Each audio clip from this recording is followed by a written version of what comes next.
नमस्कार, ABC channel में आपका स्वागत है। मैं हूं सचिन श्रीवास्तव और आप मेरे साथ देखेंगे आजमगढ़ से जुड़ी खबरें। आइए नजर डाल लेते हैं आज की खास खबरों पर।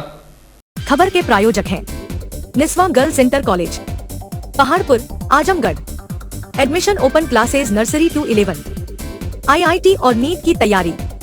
आकाश auto agency, Mahindra last mile mobility के अधिकृत dealer, Kartalpur bypass road, Azamgarh. Paradise international school, Hira Patti, Azamgarh. Admission open. Play group 2 class 9 और लाइफस्टाइल फर्नीचर बेलानाडी। शनिवार को जिले के दौरे पर पहुंचे प्रदेश के मुख्य सचिव दुर्गा शंकर मिश्र ने सठियाम ब्लॉक के ग्राम मोहब्बतपुर में आदर्श अमृत सरोवर का निरीक्षण किया। मुख्य सचिव ने कहा कि जितने भी तालाब, पोखरों का अस्तित्व समाप्त हो चुका है, उनको अस्तित्व में लाने के लिए प्रधानमंत्री ने अमृत सरोवर योजना चलाई है। यह सरोवर प्रदेश के सबसे अच्छे सरोवरों में से एक है। मुख्य सचिव दुर्गा शंकर मिश्रा ने बताया कि अमृत सरोवर निर्माण में प्रदेश नंबर 1 पर है। पूरे प्रदेश में 25,000 अमृत सरोवर निर्माण का लक्ष्य रखा गया है, जिसमें से 16,909 बनकर तैयार हो गए हैं। अमृत सरोवर जल संचय का सबसे अच्छा स्रोत है। इसके निर्माण से बारिश का पानी रुकेगा तथा जलस्तर में वृद्धि होगी। इससे जानवरों, पशु पक्षियों एवं मनुष्यों को भी पानी मिलेगा। अमृत सरोवर के पास हरियाली को बढ़ाएं तथा मनोरंजन के साधन विकसित करें। यहाँ ओपन जिम भी स्थापित किया गया है, जिससे लोग मनोरंजन के साथ ही अपने स्वास्थ्य का भी ध्यान रखें। मुख्य सचिव ने कहा कि इसको पर्यटक स्थल के रूप में विकसित किया जाए, जिससे लोगों के आय का स्रोत भी बढ़ेगा। यहाँ लोग छोटी छोटी दुकान लगाकर आय भी कर सकते हैं। उन्होंने कहा कि यहाँ पर पर्याप्त भूमि की उपलब्धता है, इसको और अधिक विस्तार करें। इसमें मछली पालन भी कर सकते हैं। प्रमुख सचिव दुर्गा शंकर मिश्रा ने बताया कि इस साल प्रदेश सरकार ने पूरे प्रदेश में 35 करोड़ पेड़ लगाने का लक्ष्य रखा है। उपस्थित लोगों से पेड़ लगाने का अनुरोध किया तथा अपनी मां के नाम पर वृक्षारोपण अभियान में एक पेड़ अवश्य लगे।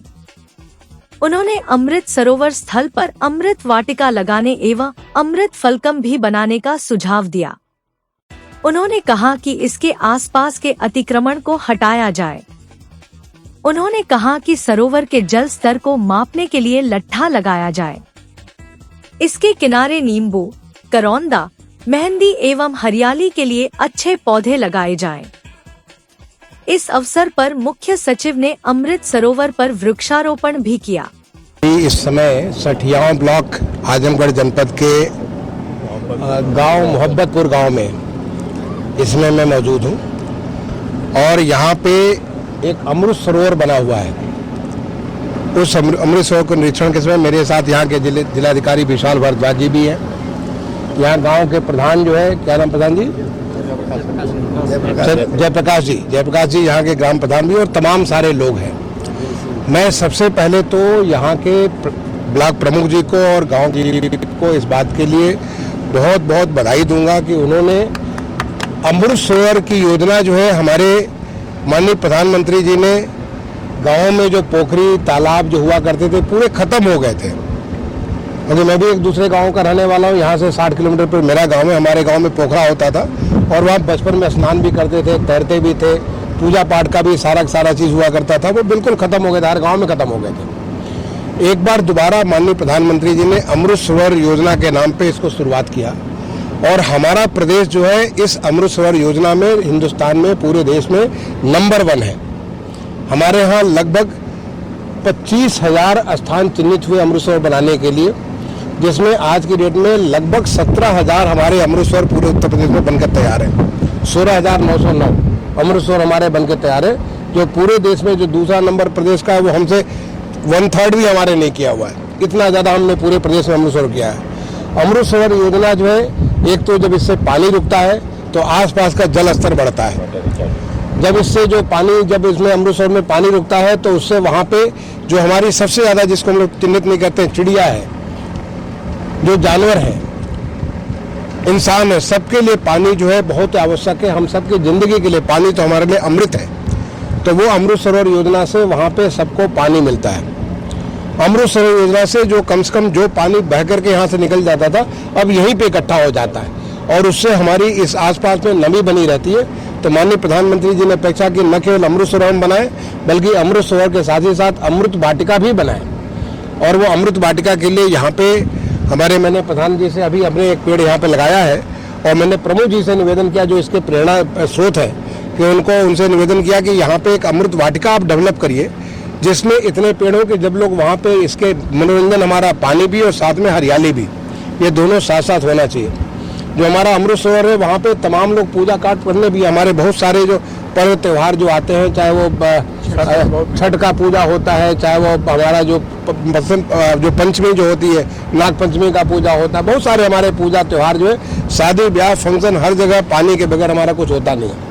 तो इस अमृत सरोवर के बनने से, और सबसे बड़ी बात, अमृत सरोवर एक ऐसी जगह बन गई है जो कि लोगों को आके मिलने की जगह बन गई है।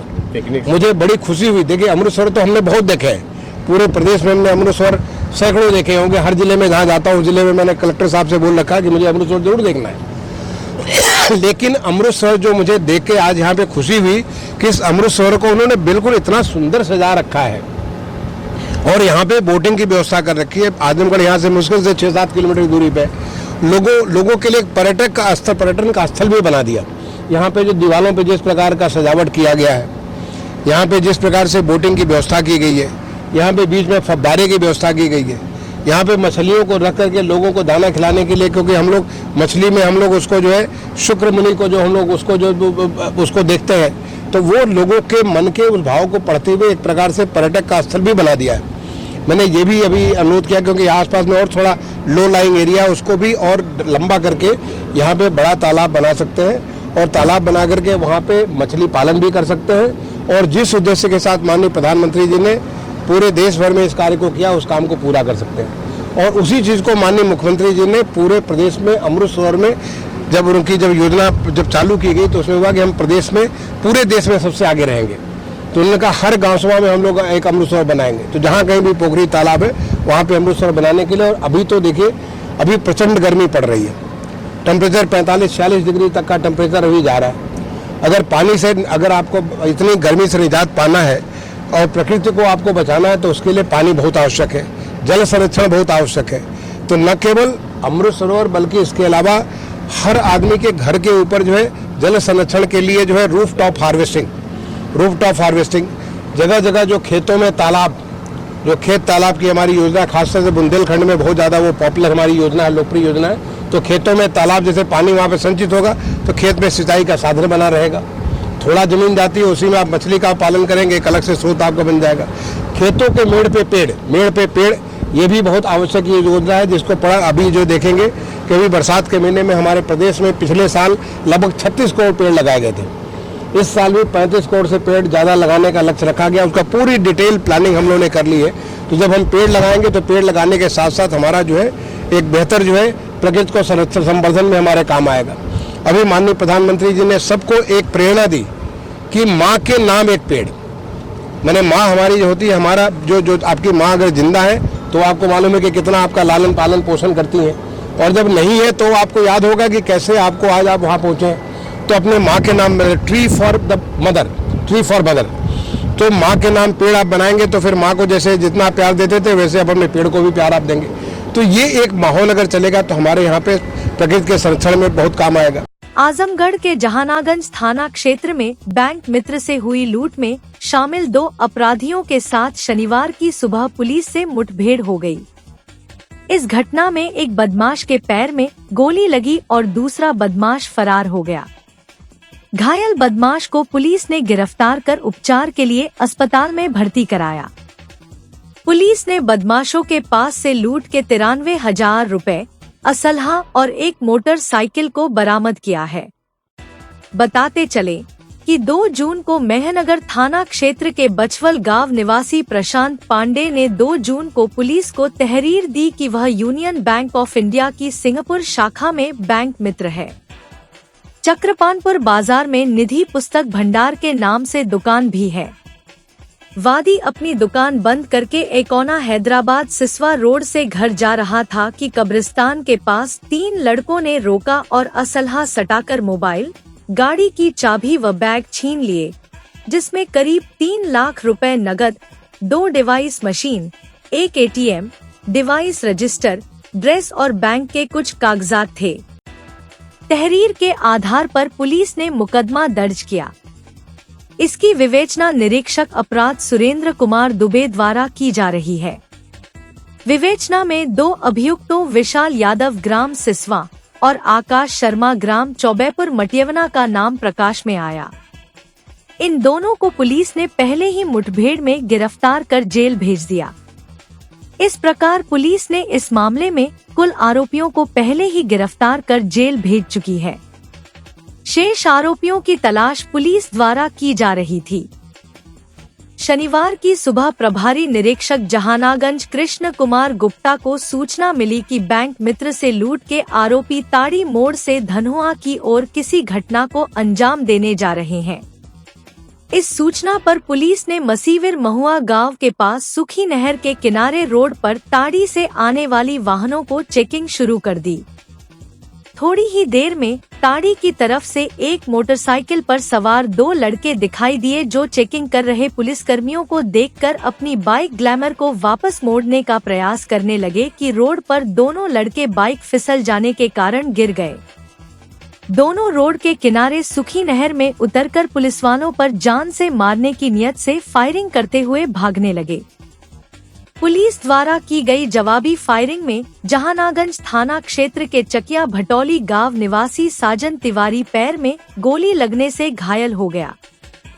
पुलिस ने इसे हिरासत में ले लिया। अब लूट कबो ना करब, हाँ? कबो ना करब, उठाए भाई, उठाए, गलती हो गई, उठाए, माफ कर देवल जा। उठाए भाई, हाँ? कबो चलो ना उठा, करब, उठा, लूट चलो पकड़ भाई, पकड़ पकड़ी भाई, कबो ना लूट करब, अब गलती हो गई, माफ कर देवल जा। नहीं कुछ नहीं, कुछ नहीं, उठा लेवल जा साहब। अरे बाप रे बाप, अरे दादा, अरे माई हो, अरे माई हो, कबो ना करब साहब, माफ कर देवल जा। अरे बाप रे, गोड़वा गया लो भैया, गोड़वा गया लो बापा। जबकि उसका दूसरा साथी शैलेश यादव मौके से फरार हो गया। पुलिस ने घायल बदमाश को उपचार के लिए अस्पताल में भर्ती कराया है। आज सुबह थाना जहानागंज के ताड़ी मोड़ के पास पुलिस व बदमाशों के बीच में मुठभेड़ हुई है, जिसमें साजन तिवारी नाम के बदमाश के दाहिने पैर में गोली लगी है। इस बदमाश से तमंचा, कारतूस व बैंक मित्र से हुई लूट में 93,000 रुपये बरामद हुए हैं। इसका एक अन्य साथी शैलेश यादव भागने में सफल रहा है। शीघ्र ही उस बदमाश की भी गिरफ्तारी करी जाएगी। इस घटना में कुल 7 लोग शामिल थे, जिसमें 6 की गिरफ्तारी की जा चुकी है। शैलेश यादव अभी वांछित है और शीघ्र ही इसकी गिरफ्तारी की जाएगी। इस बदमाश जो साजन तिवारी है, ये पहले भी लूट की घटना कर चुका है थाना कप्तानगंज में। यहाँ पर इसने महिला से चेन लूटी थी, वहाँ इसका मुकदमा पंजीकृत है। शीघ्र ही सभी के विरुद्ध गैंगस्टर एक्ट की कार्रवाई करी जाएगी, प्रॉपर्टी जब्तीकरण की जाएगी व गैंग पंजीकरण भी किया जाएगा। आजमगढ़ के रौनापार थाना क्षेत्र के रोहुआर बैदौली के बीच एक युवक को बाइक सवार 3 बदमाशों ने गोली मार दी। इसके बाद वह उसकी बाइक को लेकर फरार हो गए। सूचना पर पहुंची पुलिस घायल को लेकर CHC लाटघाट ले गई, जहां कोई चिकित्सक मौजूद नहीं था। फार्मासिस्ट ने घाव पर मरहम पट्टी की। इसके बाद पुलिस घायल को लेकर जिला अस्पताल रवाना हो गई, जहां हालत गंभीर देख डॉक्टरों ने रेफर कर दिया निजी अस्पताल में। युवक के पीठ से ऑपरेशन कर गोली निकाल दी गई, उसकी हालत ठीक है। बताया जाता है जियनपुर कोतवाली क्षेत्र के लाटघाट बाजार निवासी 22 वर्षीय सूर्यांश चौरसिया, 16 वर्षीय अभिषेक और 15 वर्षीय विशाल बाइक से मसूरियापुर एक विद्यालय गए थे, जहां सूर्यांश को अपने भाई का मोबाइल लेना था। मोबाइल लेकर वह तीनों एक ही बाइक से लाटघाट लौट रहे थे। अभी वह रोहुआर और बैदौली के बीच पहुंचे थे, तभी वहां एक बाइक सवार 3 बदमाश पहुंचे और उन्होंने गाली देना शुरू कर दिया। इसके बाद फायरिंग की गई। जिसमें सूर्यांश के पीठ में गोली लगी। इसके बाद बदमाश उनकी बाइक को लेकर चले गए। घटना की सूचना पर पहुंची पुलिस उसे लेकर इलाज को गई। जानकारी के अनुसार जिस समय तीनों मसूरियापुर जा रहे थे, रास्ते में एक बालू लदी ट्रेलर मिली, जिससे साइड लेते समय उसकी बाइक पर बैठे विशाल के पैर में ट्रेलर के चक्के से चोट लग गई। इस पर तीनों ने ट्रेलर को रोककर चालक को नीचे उतार लिया।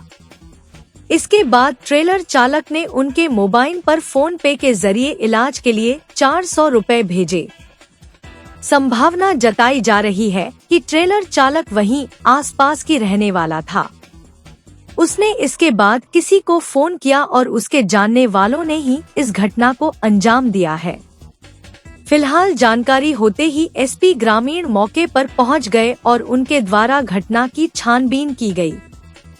इस मामले में ग्राम प्रधान मोचीपुर अश्विनी कुमार गुप्ता ने बताया कि हमारे गांव के कुछ बच्चे विद्यालय पर मोबाइल लेने गए थे। वहां से लौटते समय रास्ते में किसी से विवाद हुआ। इसके बाद बाइक सवार बदमाशों ने पीछे से फायर कर दिया। फायरिंग में एक लड़के के बाह में गोली लगी, जबकि दूसरे को पीठ में लगी है। जिस लड़के को बाह में गोली लगी वह ठीक है, जबकि जिसकी पीठ में गोली लगी है उसकी हालत नाजुक है। उन्होंने कहा कि घटना के कारण का पता नहीं लग सका है, क्योंकि लड़कों की किसी से कोई दुश्मनी नहीं थी। वहीं इस मामले में एसपी ग्रामीण चिराग जैन ने बताया कि घायल युवक को पीठ में गोली लगी थी, जिसे डॉक्टरों ने ऑपरेशन करके निकाल दिया है। युवक की हालत ठीक है। पीड़ित की तहरीर के आधार पर बदमाशों के खिलाफ धारा 307 सहित अन्य सुसंगत धाराओं में मुकदमा दर्ज कर लिया गया है। घटनास्थल के आसपास के क्षेत्र के सीसीटीवी फुटेज की जांच की जा रही है।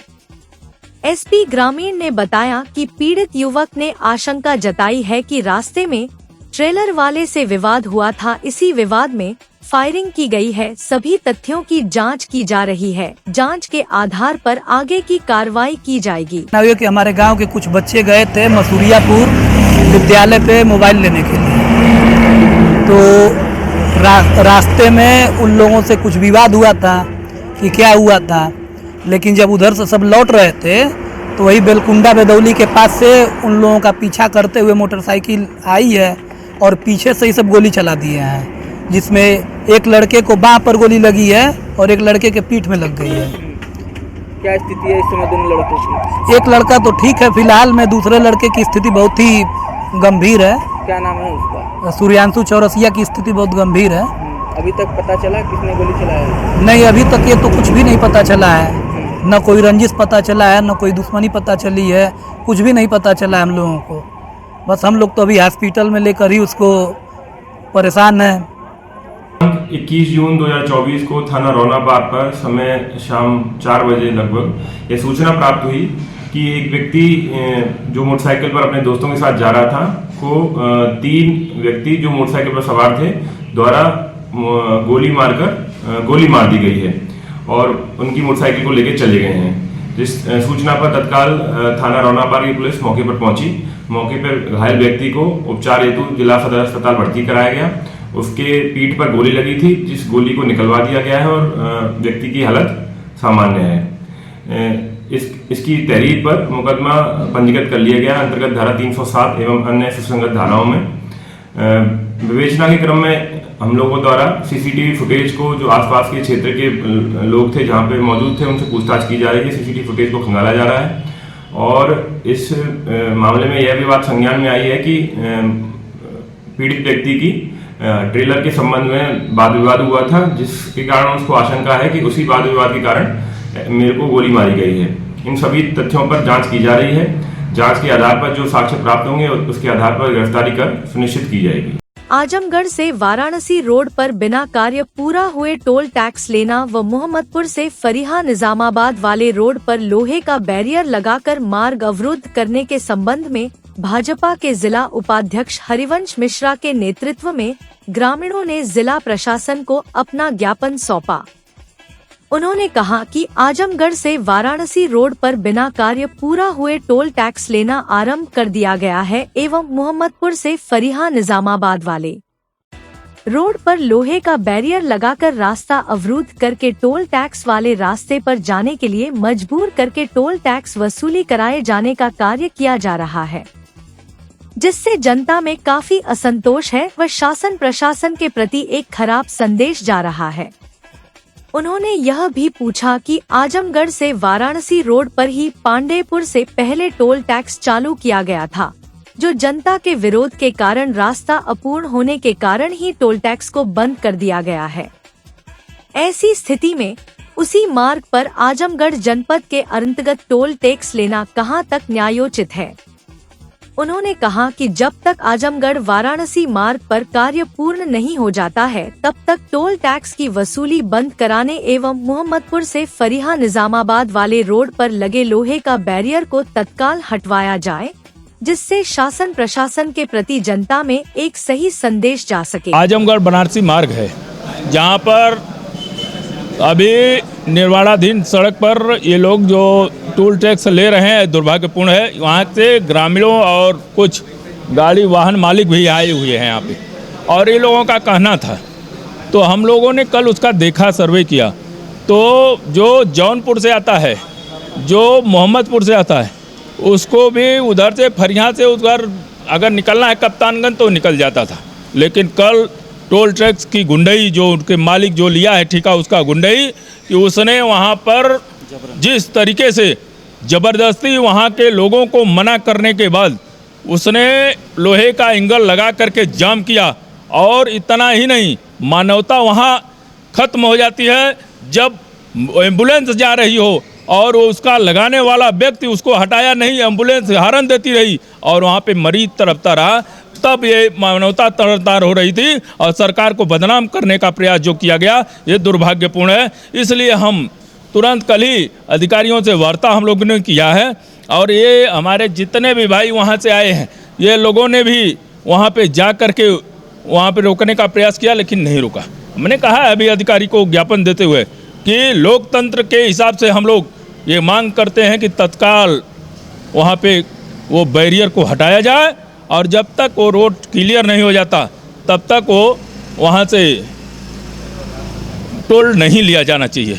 नहीं तो अगर ये, मैं तो 12 घंटा का अल्टीमेटम दिया था, लेकिन ये लोगों ने कहा नहीं 24 घंटा के देना उचित है, तो 24 घंटा का अल्टीमेटम मैंने दिया है कि इसको तत्काल हटाया जाए। और मैं अपने जो पत्र है अपने उच्च पदाधिकारियों को और नेता लोगों को आप भी फैक्स और माध्यम से भेजूंगा कि कल तक अगर ये नहीं हटा तो हम ये जितने लोग हैं सारे लोगों को लेकर के वही टोल पे बैठेंगे और ये कभी गाड़ी नहीं जाने देंगे, क्योंकि ये मानवता जो गुंडई हो रही है ये कतई नहीं होने देंगे। क्योंकि योगी जी ने कहते हैं कि गुंडई नहीं होगी, तो हम भी यहाँ तर्क किए हैं कि गुंडई नहीं होने देंगे। भैया टोल टैक्स तो 3 महीना से सुला जा रहा है, ये ठीक बात है, लेकिन उसका रास्ता एक निकल गया था और चुनाव चल रहा था, आचार संहिता चल रही थी। हम लोग इसीलिए चुनाव में थे, आचार संहिता के हिसाब से पब्लिक को आने जाने का रास्ता था। लेकिन जिस हिसाब से वहाँ के कुछ अधिकारी जो टोल टैक्स का मिली भगत से कार्य कर रहे हैं, उन लोगों को पर भी कार्रवाई हम लोग कराने के लिए बाध्य हैं। आपको मैं अवगत कराना चाहता हूँ कि ये जो भी हमारे मंत्री हैं, हम लोग ये पत्र उनको भेज रहे हैं। मैंने कहा ना, ज्ञापन देने से नहीं होता है, ज्ञापन एक पत्र दे करके भूल जाएंगे तो कुछ नहीं होगा। अगर नहीं होगा इस पत्र पे तो फिर कल वहीं मिलेंगे आप लोगों के साथ वहीं टोल टैक्स पे। देखता हूँ किस तरीके से टोल टैक्स लेते हैं ये लोग, गुंडई नहीं करने दिया। जिले में शनिवार को समाजवादी पार्टी छात्र सभा ने देश के शिक्षा मंत्री का पुतला फूंककर विरोध जताया।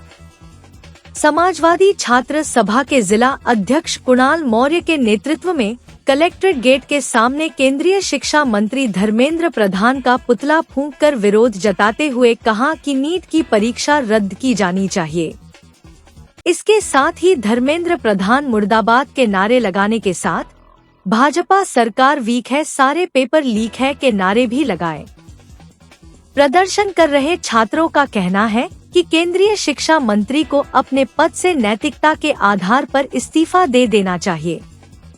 लगातार जिन परीक्षाओं का आयोजन किया जा रहा है, वह सारी परीक्षाएं लीक हो रही हैं।